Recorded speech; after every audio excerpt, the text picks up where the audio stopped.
you feel the way I feel, then you want me like I want you tonight, baby. Tell me that you. Imagine a massive stadium slowly transforming into a sea of people. Tens of thousands of voices merging into one, lights illuminating the darkness, and everyone seemingly waiting for the exact same moment. Then suddenly, the person they had been waiting for appears. But there is one question that makes Bruno Mars' night at MetLife Stadium feel much more significant than just another concert. What really happened when Bruno Mars stood in front of thousands of fans at one of the biggest stages of his career? Was that night simply about music, or was there an emotional moment that made so many people feel as though they were witnessing something far more personal? And why has MetLife Stadium become such an important chapter in Bruno Mars' musical journey? This is a story that may make you see Bruno Mars from a completely different perspective. Welcome back to Mars. If you are a Bruno Mars fan, especially if you have followed his musical journey for years, don't leave this video just yet. Because throughout this story, we are going to explore how Bruno brought a new era of his career to MetLife Stadium, why this concert felt like a meeting between the past and the future, and how some of his songs were able to take fans back to memories they may have carried with them for years. And most importantly, there is one simple, but incredibly powerful element of Bruno's performance that made this night feel like more than just a spectacular show. It felt like an emotional conversation between an artist and the people who have supported him throughout his journey. You feel the way I feel, then you want me like I want you tonight, baby. Tell me that you. MetLife Stadium is not a small stage. The stadium is located in East Rutherford, New Jersey, within the greater New York metropolitan area. And in August 2026, it became one of the most important stops in Bruno Mars' The Romantic Tour. Bruno was officially scheduled to perform at MetLife Stadium on August 21, 22, 25, and 26, 2026. Two additional shows on August 25th and 26th were added following overwhelming demand after the first two dates were announced. Just think about what that means. 1 or 2 nights might already be considered a major achievement for a superstar. But 4 nights at a stadium as massive as MetLife tells us something much bigger. There was an enormous demand to see Bruno Mars return to a stadium-scale show after years away from a major solo stadium tour. And this wasn't simply another tour. The Romantic Tour represents Bruno Mars' major headline tour after nearly a decade.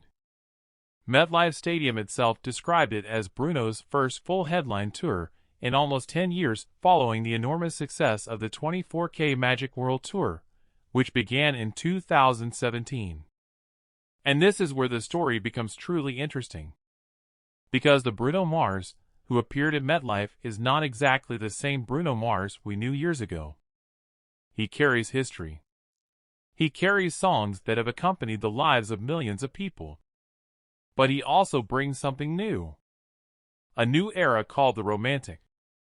And when the stadium lights begin to fade, all of that history seems to come together in one place. Fans who may have first fallen in love with Bruno through Just the Way You Are. Those who danced to Uptown Funk. Those who sang along to Locked Out of Heaven. Those who may have cried while listening to When I Was Your Man. And now they are standing in the same place, waiting for Bruno to open a new chapter. That is one of the greatest strengths of a Bruno Mars concert. He doesn't simply sell songs. He sells memories. A Bruno Mars song can sound completely different when you're 20 years old compared with when you hear it again a decade later. The melody may be the same. The lyrics may be the same. But the person listening has changed. And perhaps that is why adult fans, and even those who have followed Bruno since the beginning of his career, can experience this concert in such a deeply personal way. When Bruno sings an old song, they don't simply hear music. They remember someone. They remember a journey. They remember a time when life felt different. And at MetLife Stadium, all of those memories met Bruno's new music. That is what made this night feel so special. But then another question emerges. What actually makes Bruno's performances so powerful? The answer may not simply be his voice. It's not just the choreography. It's not just the lights. It may be his extraordinary ability to make a stadium filled with tens of thousands of people feel like an intimate room. Think about it. Tens of thousands of people. In theory, a performer standing on a stage that large should look incredibly small from the farthest seats. But Bruno has a unique ability to turn that distance into an illusion of intimacy. He moves. He smiles. He plays instruments. He interacts with the energy of the crowd. And he builds a concert not as a collection of individual songs, but as a journey. That is one of the most fascinating aspects of the Romantic Tour. At the August 21st MetLife performance, for example, the reported setlist began with Nothing on You before moving into songs from the Romantic era such as Risk It All, Cha Cha Cha, and On My Soul. Then Bruno brought the audience back to massive hits such as 24K Magic and Treasure. And this is where we begin to understand his artistic strategy. Bruno doesn't ask his audience to choose between the past and the present. He gives them both. New songs to introduce who he is today. Old songs to remind them of who he was before. And then he brings everything together into one performance. At the August 22nd show, the reported setlist reached approximately 26 songs, including Risk It All, Cha Cha Cha, On My Soul, 24K Magic, Treasure, God Was Showing Off, I Just Might, Perm, That's What I Like, as well as Silk Sonic performances and classic Bruno Mars songs. And if you look closely at that structure, something fascinating becomes clear. Bruno appears to be speaking to several generations of fans at the same time. For those who love his newest music, there is the romantic. For those who grew up with 24K Magic, there is 24K Magic. For Silk Sonic fans, there is a return to the world Bruno created with Anderson.Paak. And for those who love his emotional songs, there are moments involving songs such as It Will Rain, Talking to the Moon, Grenade, and When I Was Your Man. One night. So many eras. So many stories. So many memories. And they all happen inside one stadium. But there is another name that is also important to this concert journey. Anderson.Paak. For Bruno fans, that name is more than just that of a fellow musician. He is part of Bruno's history. He is part of the Silk Sonic story. MetLife Stadium noted that Anderson.Paak joined the tour as a collaborator with Bruno and as an important part of their musical journey. His presence adds another dimension to the performance. When the Silk Sonic section begins, the atmosphere changes. From Bruno Mars presenting his new solo era, the audience is suddenly transported back into the world of Silk Sonic.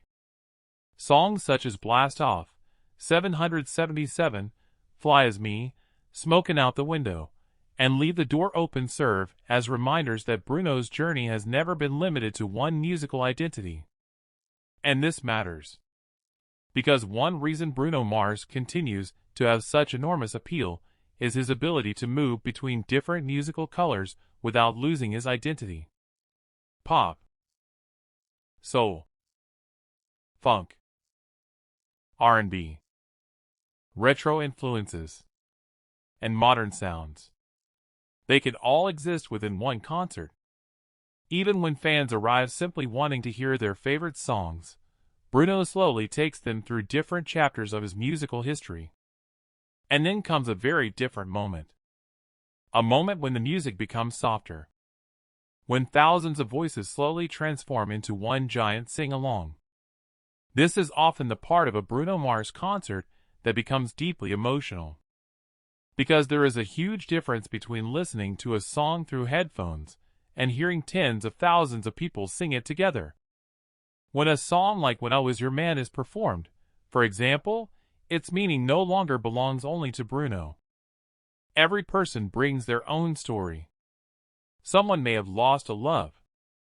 Someone may be remembering a person who is no longer in their life. Someone may be thinking about a relationship that never worked out. And someone may simply be standing in the middle of a stadium realizing how quickly time has passed. Music becomes a kind of time machine. And Bruno knows how to use it. That may be one of the reasons his music resonates so strongly with adult audiences. Because his songs don't simply sound familiar. They grow alongside the people who listen to them. When Bruno sings a song that once sounded like a simple love song, years later that same song can become a reflection of an entire life. And perhaps that is the biggest surprise of the MetLife night. It wasn't necessarily something exploding above the stage. It wasn't just the visual effects. It wasn't simply the screams of the crowd. It was the realization that Bruno Mars has become part of the life journeys of so many people. Imagine a woman attending the concert with a close friend she hasn't seen in years. Imagine a mother attending with her child and realizing that the song she once listened to when she was young is now being sung alongside the next generation. Imagine a couple who chose Just the Way You Are as their song years ago, hearing it again inside a massive stadium. We don't know the personal stories of every person in that crowd. But we know one thing. Bruno Mars' music has become a soundtrack for countless lives. And when tens of thousands of those soundtracks come together at MetLife Stadium, the atmosphere becomes something larger than a concert. It becomes a shared experience. Then another question appears. Why would Bruno bring so many older songs into a brand new era? Perhaps because Bruno understands something the music industry sometimes forgets. Fans don't bring only new songs to a concert. They bring their entire history with them. They don't leave their memories at home. They carry them into the stadium. And Bruno seems to make room for all of those memories. That is why when Risk It All introduces the new era, followed by 24K Magic, Treasure, That's What I Like, Silk Sonic, and eventually the emotional classics, the entire performance begins to feel like a musical autobiography. A story about a man who has moved through different stages of his career and is now standing on a massive stadium stage with far more experience, maturity, and perspective. And there is one detail that makes everything even more fascinating. The romantic tour is not simply about proving that Bruno can still fill stadiums. That has already been demonstrated by the scale of the tour. What is more interesting is how he uses such a massive stage to demonstrate that romance, funk, soul, and pop still have a place in today's music landscape. In a world where music changes incredibly fast, Bruno appears to be returning to something timeless. Live performance. Musicians. Band chemistry. Interaction. Melody. And emotion. Perhaps that is why his concerts feel different. He isn't simply chasing trends. He is creating an experience. And MetLife became one of the biggest places to prove it. Ultimately, when we talk about the moment no one expected at MetLife Stadium, perhaps we are not talking about one dramatic event that can be explained in a single sentence. Maybe the real surprise is how one performer can make a massive stadium feel so personal. Bruno stands on the stage. Tens of thousands of people stand before him. Yet for a few minutes, every person can feel as though that song is being performed just for them. And that is the power of a true performer. Not simply making people cheer, but making them feel loved, feel remembered, feel young again, feel what it was like to fall in love, feel what it was like to lose someone, and perhaps, for a few hours, feel that everything outside the stadium can wait until the final song is over. But the MetLife story doesn't end here. Because after understanding why this concert is so significant, we have to go deeper into the part that is even more fascinating. What is the emotional message behind Bruno's song choices? Why does the Silk Sonic section feel so important? Why can his romantic songs change the atmosphere of tens of thousands of people within seconds? And most importantly, what happens when Bruno brings songs from his past into the era of the romantic. Because that is where we may discover that this concert isn't simply about Bruno Mars performing at a stadium. It is about Bruno Mars speaking to his past, his present, and perhaps even his future. So if you feel like the story of MetLife Stadium has only just begun, you're right. Because in next video, we will go deeper into the most emotional moments of the performance, explore how Bruno's songs create a complete storytelling journey from beginning to end, and examine why this concert could become one of the most memorable chapters of the romantic era. And before you go, I want to ask you something. If you had been standing inside MetLife Stadium that night, which Bruno Mars song would have been most likely to make you cry or remind you of someone incredibly important in your life? Would it be When I Was Your Man? Talking to the Moon? Just the Way You Are? Or perhaps one of the new songs from the Romantic? Tell us your answer in the comments. And don't just write the song title.